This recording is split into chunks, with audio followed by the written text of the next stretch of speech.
Çfarë ndodh kur një motër shqiptare sheh vëllain e saj të vrarë para syve të popullit? Vetëm sepse nuk pranoi të paguaj një taks të padrejtë. Çfarë ndodh kur pushteti mendon se frika është arma më e fortë, por harron se nderi në këto troje ka vlejtur gjithmonë më shumë se jeta?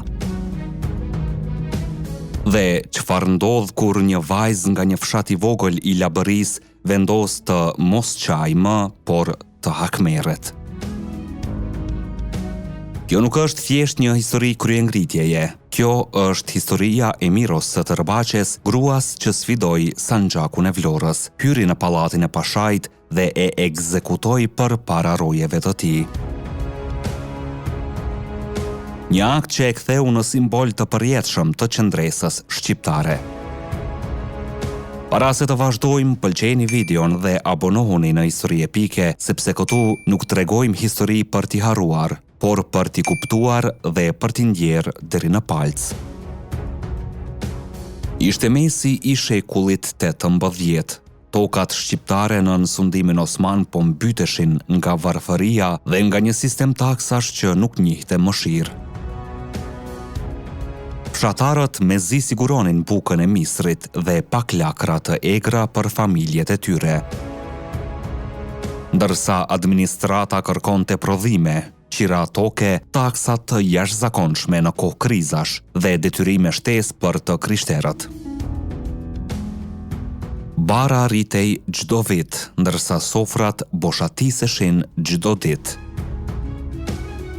Por a mund të shtrydhësh një popull deri në pikën e fundit dhe të presësh që ai të mos shpërthej?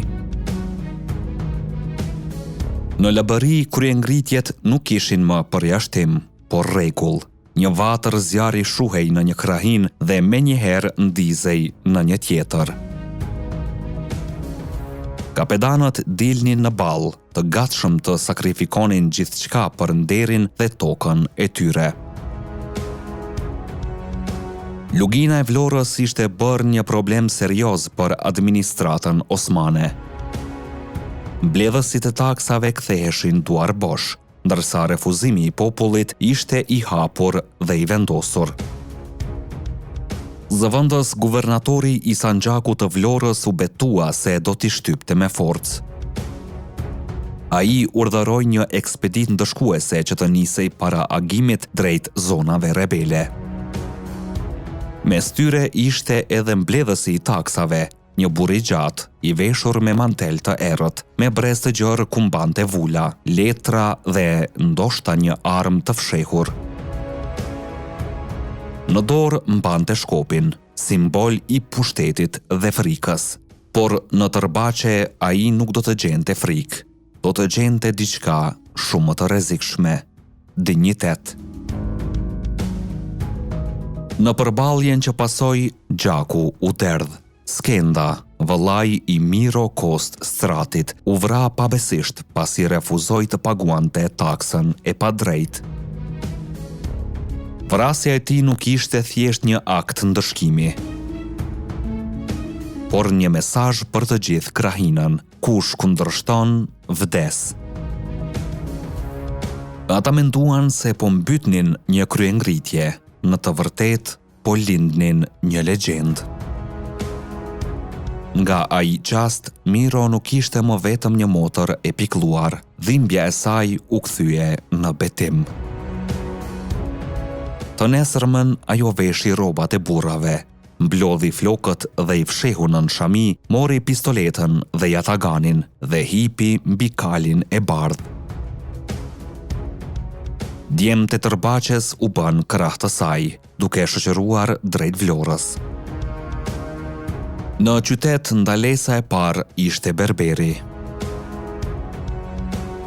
Ajo kërkoi t'i priteshin flokët si djalë që të mos njihej.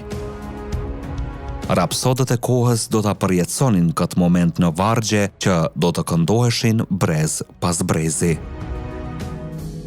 Sanxhaku i Vlorës shtrihej nga porti i qytetit deri në Kurvelesh, Himar, Mallakastër dhe gjithë Labërin. Një territor i trazuar ku pushteti mbahej me frikë dhe gjak. Por edhe pashallarët e dinin se frika nuk të shpëton nga plumbi që vjen nga errësira. Pashai e ndjeu rrezikun. Edhe pse i mbrojtur nga garnizonet, ai e dinte se gjaku i derdhur në tërbaqe nuk do të harrohej. I shqetësuar, vendosi të largohej fshehurazi drejt Mallakastrës, duke menduar se do t'i shpëtonte zemërimit të labëve. Por intuita e Miros nuk e tradhëtoi. Pasi dështoi ta gjente në Vlorë, ajo mori rrugën drejt pallatit të Mallakastrës. Porta e rënd ishte e ruajtur dhe hyrjet kontrolloheshin me kujdes. Miro u paraqit si lajmëtar me një ferman urgjent që duhej dorëzuar personalisht. Rojet e besuan dhe në ato sekonda vendimtare, historia e Labërisë mori frym thellë.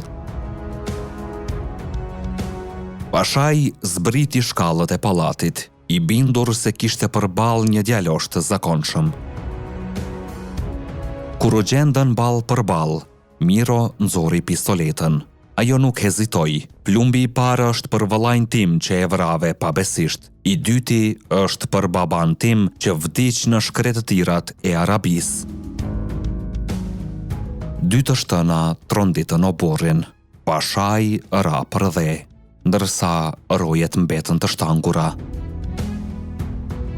Para se të kuptonin çfarë kishte ndodhur, Miro kishte hipur mbi kal dhe ishte larguar si vetëtim. Por a ishte kjo hakmarrje personale apo drejtësi sipas kodit të maleve shqiptare?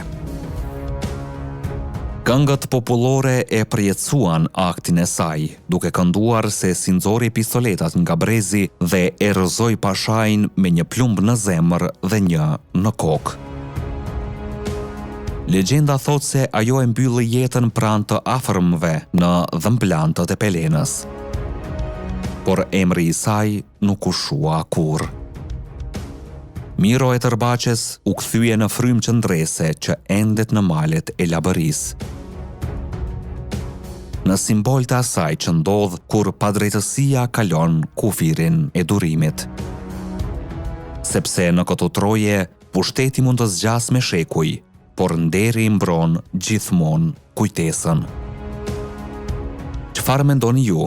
A ishte akti i Miros një mesazh për pushtetin apo një paralajmërim për çdo sundues që harron se me shqiptarët nuk negociohet dinjiteti?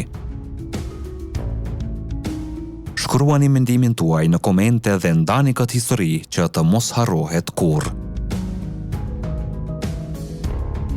Ne jemi Histori Epike, aty ku e kaluara rilind. Deri në videon tjetër, qëndroni krenar dhe të vetëdijshëm për gjakun që rrjedh në damarët tanë.